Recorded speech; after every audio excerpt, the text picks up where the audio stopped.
গৌতমের কলমে চাকরি বিকয়ে 20 লাখেতে। ডোমের পদ খালি হয়েছে একটা, লাগবে 20 লাখ।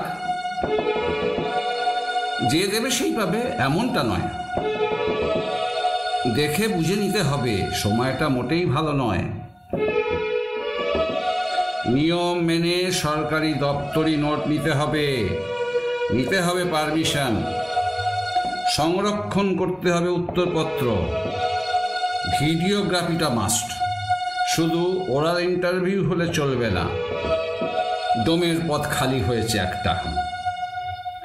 ডোমের সন্তান হলে অগ্রাধিকার।